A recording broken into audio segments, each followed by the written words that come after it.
The gut-brain axis refers to this massive communication highway that's between the enteric nervous system of your gut and the central nervous system of your brain and your spinal cord. One of the interesting things to know is that the enteric nervous system has more neurons than in your brain and your spinal cord combined, and your digestion is managed by this communication to and from the brain. These are constantly communicating. Your enteric nervous system is part of your peripheral nervous system, which includes your sympathetic nervous system or fight or flight, and your parasympathetic nervous system or rest and digest. And the third part of that is your enteric nervous system of your GI tract. If you want to dive into the mechanics of these systems, a quick internet search should bring up some useful information. I'm not going to be going into the cellular mechanics of how the neurons communicate, but there are a lot of excellent resources out there. I do want to talk about the sympathetic nervous system, the parasympathetic rest and digest nervous system, and your enteric nervous system, and how all of these systems interplay with each other to affect your digestion.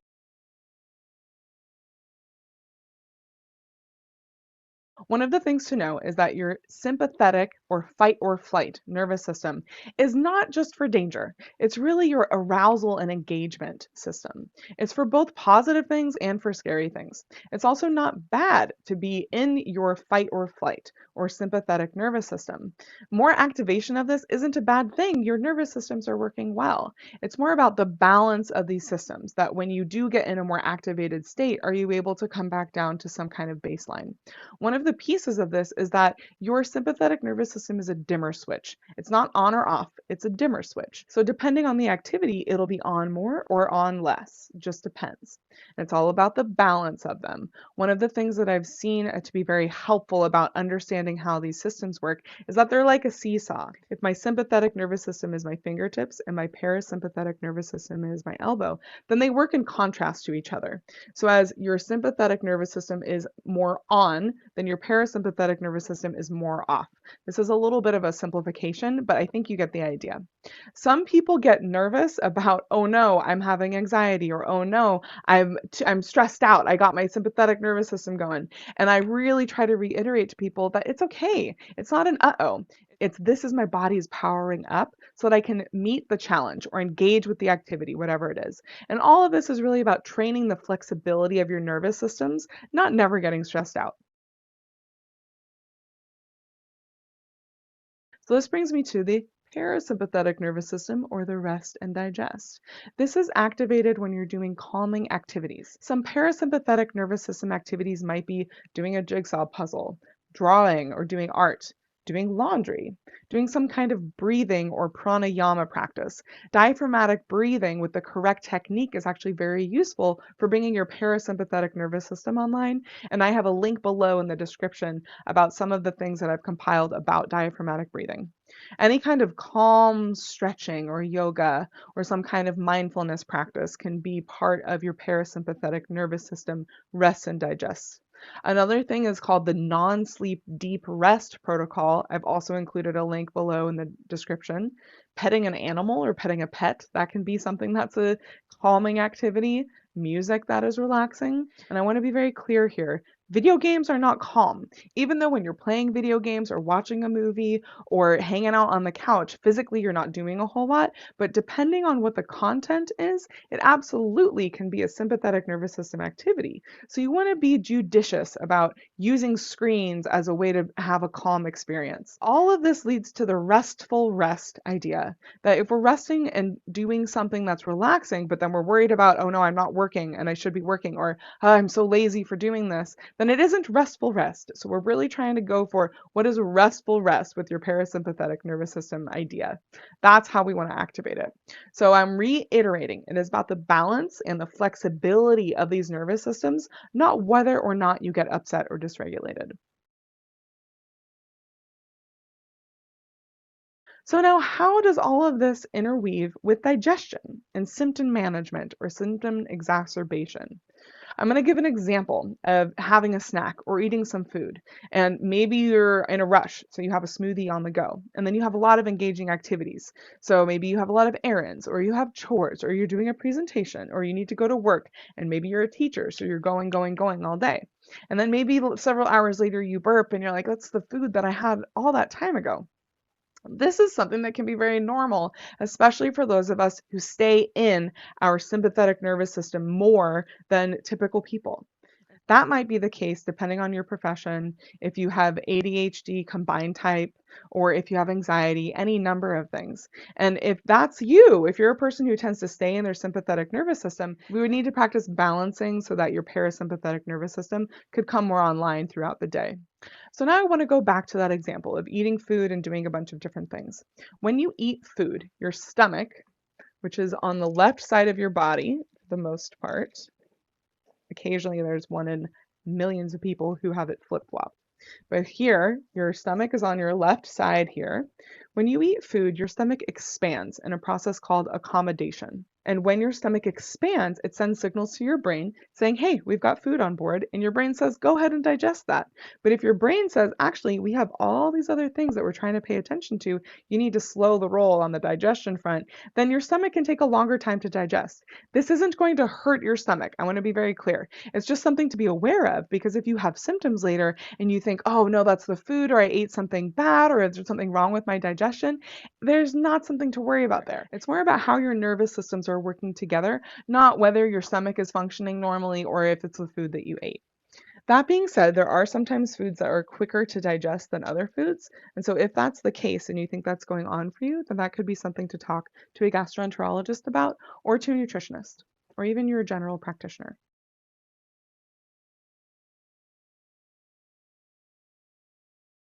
Here are some examples that show how connected our gut functioning is to our emotional state. In one study, volunteers received what's called a sigmoidoscopy, where a gastroenterologist looks inside the end of your colon, called the sigmoid colon. These volunteers were told, oh no, we need to stop, you have cancer. And this led to abrupt contractions of the colon that persisted until people were told, just kidding, that actually you don't have cancer. We were just trying to see how your colon would respond if you were given that news. At that point, the contractions calmed down. Other examples are of studies where participants were required to do a stressful ball sorting challenge, or driving in city traffic while doing mentally challenging tasks. And these things also showed an increase in contractions of the colon and slowed digestion of the stomach. We have also seen that psychological stressors can increase heartburn symptoms despite there being no increase in acid, which we can measure through technology that monitors acid in your esophagus. Another small study found that giving participants a stress hormone called corticotropin releasing factor increased their rectal sensitivity.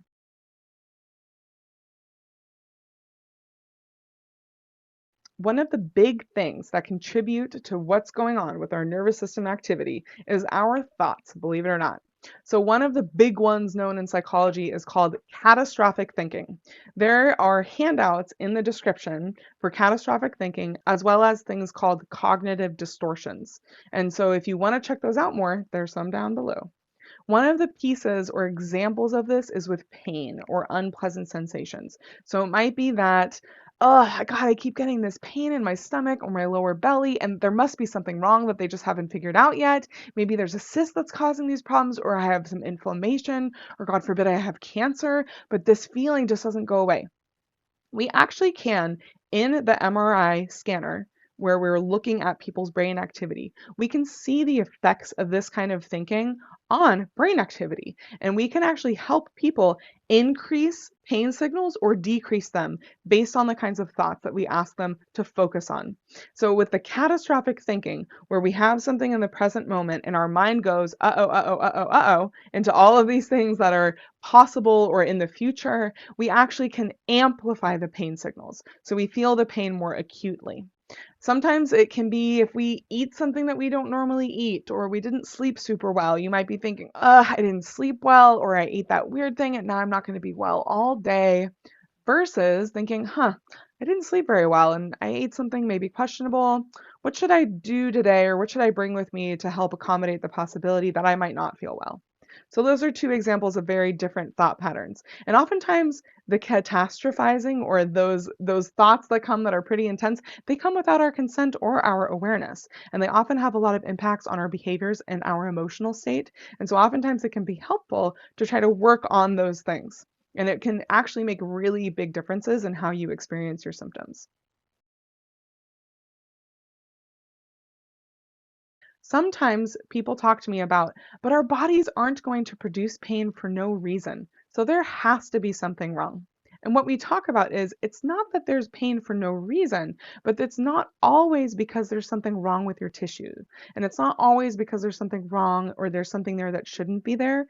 It's that the thing that might be wrong is how your nervous systems are communicating and receiving and giving signals. And that can be one of the places that's trickiest, because to some extent you have to learn how to retrain your body to respond to the pain stimuli.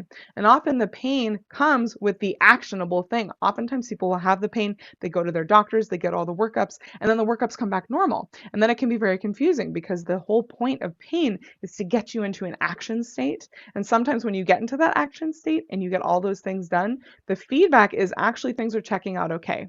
And then it becomes more of a focus on, okay, how do we actually respond to the pain? How do you have a good life even with pain? That becomes more of the focus. If you're interested in this, you should Google phantom limb pain.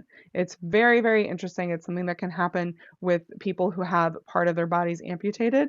And if you think that brains cannot produce pain for no reason, or brains cannot produce pain without there being something really wrong, check out the phantom limb pain. It's not that there isn't something wrong with getting a limb amputated, but people experience immense pain signals coming from a limb that isn't there. So it's something that can sometimes change how we think about pain. Also in the description, there is a link to a video that's about reimagining chronic pain that speaks to this a bit. Another piece is that some people experience something called visceral hypersensitivity. This is caused by a miscommunication between your central nervous system of your wonderful brain and spinal cord and the enteric nervous system of your gut. One important piece of this is that, similar to your brain, there are no pain receptors in your guts. There are only sensory neurons that can detect contraction and stretch. And so when there is an experience of pain, that is because of the way that these are communicating and how your brain is receiving those signals. Your gut is not sending pain signals to your brain.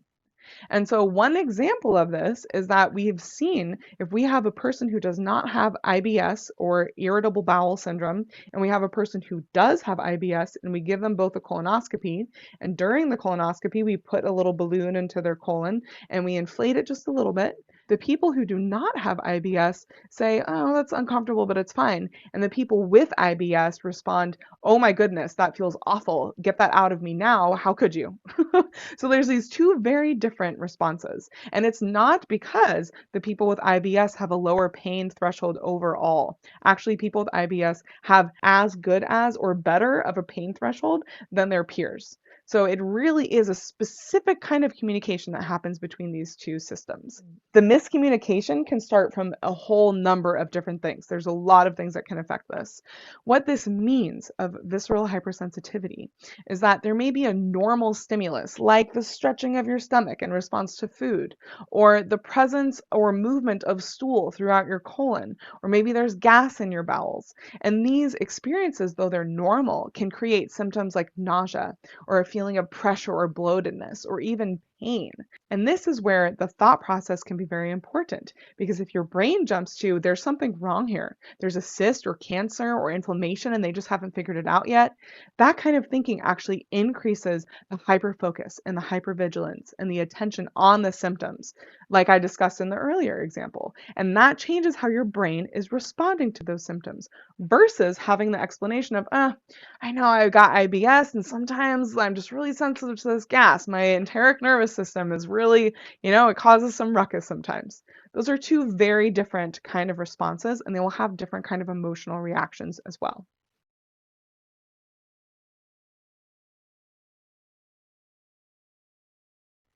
I also want to point out, so I'm talking about the gut-brain connection or the brain-gut connection or axis. Sometimes people also talk about the gut-brain microbiome connection. So you'll hear a lot of these different kinds of terminology, and there's different emphases based on what wording you use, but really the point is that it's how all these systems are communicating with each other, including all of the microbes in your gut, which is a totally other topic that I'm not going to address here, but it is so cool. So I highly encourage you to check it out. One of the pieces of this that's very important is that we often blame food for our GI symptoms. And most of the time, it's not going to be the food that causes our symptoms if we're someone who is frequented by GI symptoms, unless it happens every single time, unless it's consistent, and unless it's proportional, meaning if you have a little bit of the food, you get a little bit of symptoms. If you have a lot of it of the food, you get a lot of bit of symptoms. Unless it's consistent and proportional, it's not the food. There is some nuance to that in that you may be sensitive to certain foods if you're experiencing a flare-up of GI symptoms versus if you're not having a flare. And this can be true for people with inflammatory bowel disease or people with IBS or something called GERD. There's a lot of different kinds of diagnoses or GI conditions that sometimes you might be sensitive to a food and sometimes you won't be. But generally, we attribute too much of our symptoms to our food rather than the circumstances around eating. And because of this food focus, we end up ignoring these other aspects that collectively affect the gut much more than what you're eating itself. This includes the timing and the size of meals or snacks rather than what the food is itself. So if you go for a long time without eating and then you eat a whole lot of food, for example, that will affect how your GI is functioning. Going back to the sympathetic nervous system activities or your dispositions related to food. What I mean by that is being in the symptom hypervigilance place of being on the lookout for symptoms. That is your sympathetic nervous system. If you have hypervigilance around food of like, well, I can't eat that. Well, I can't eat that. I'm going out to eat lunch with a friend, but I have all these different things that I have to pay attention to. That is sympathetic nervous system activity. And activities that we do around meal times, like maybe we're watching something scary, or maybe we were just hustling and then we gotta, kind of like what I was describing before, we gotta eat real fast and then go on to the next thing. All of these things are going to shift what's going on with our GI, unrelated to what the food is itself. Another thing that affects this is sleep, both the quantity and the quality that you get, exercise and movement, hormonal fluctuations, whether or not you recently had surgery anywhere in your body. Medications affect what's going on with your gut. Your microbiome, which I mentioned before, is a whole other topic. It's pretty amazing. Emotional distress or the management of your mental health. And I want to be clear here. It is not stress in general, and stress isn't a bad thing. It is when we have the partnership of stress and the breakdown of taking care of ourselves in ways that affect all of the things that I mentioned: sleep, exercise, getting restful rest, being connected socially. There's a bidirectionality of gut problems with the brain that we know about. We know that if we take two people who don't have mental health concerns or gut concerns and give them one of those things, so now this person has mental health concerns and now this person has gut concerns, they will later develop the other thing. So if they didn't have mental health concerns before, they will develop mental health concerns even just from having a gut condition that isn't well managed, or vice versa. So this is that bidirectionality of the gut-brain axis.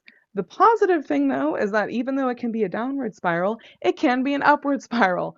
So when you help mitigate some of the symptoms of one, it's going to positively impact the other. The last thing I want to say about this part is that self-talk in general will affect what's going on between your gut and your brain. How are you towards yourself in your own head? And this goes back to catastrophizing with the thing of, and now my day is ruined, or, and I'm the worst person ever.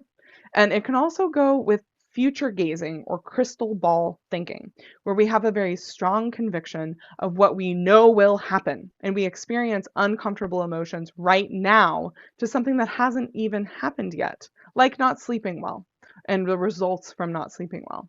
So how we talk about ourselves and how we respond to things that have happened or things that we think might happen, all of that impacts what's going on with our gut and our brain. This is another example. Oh no, I don't have time to eat a meal right now. I'll just have to stuff something down real quick. And now I'm going to get a headache later and I'm going to feel poorly. And then I'm going to have to cancel my dinner plans tonight. And how lame am I that I can't get it together? Why does this always happen to me? That is a very good example of I've pushed a lot of pieces together in that, but those are the kinds of things that I often hear from people, and it becomes okay. So if you do have to stuff a meal down, or if you don't sleep well, what are other ways that we can talk to ourselves about that? And what are some things that we can have in place to help mitigate possible effects from the thing that may be negative? Like if you think you might get a headache, having some headache medication on hand, something like that. Or having some snacks on hand that you know will settle with you nicely. It's not necessarily about whether or not the thought is true, but it's more about how helpful the thought is or isn't, and what kind of response we engender from our nervous system in relationships to those thoughts. And that is going to have a really strong impact on how we experience our gut symptoms and whether or not our gut symptoms come in the first place.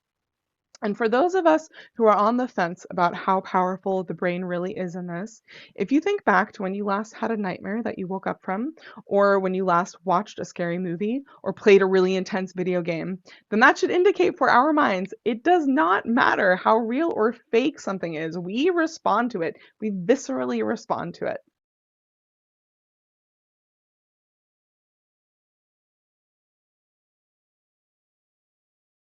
One last piece of the gut brain axis in general is that Lori Kiefer talks about this concept that the thing that created the problem isn't always the thing that maintains it. So, this is for people who develop disorders of gut brain interaction or functional GI conditions. It's also true for people who have inflammatory bowel disease in a different kind of way. So, I'm more so talking about when there's some kind of disruption between the communication here.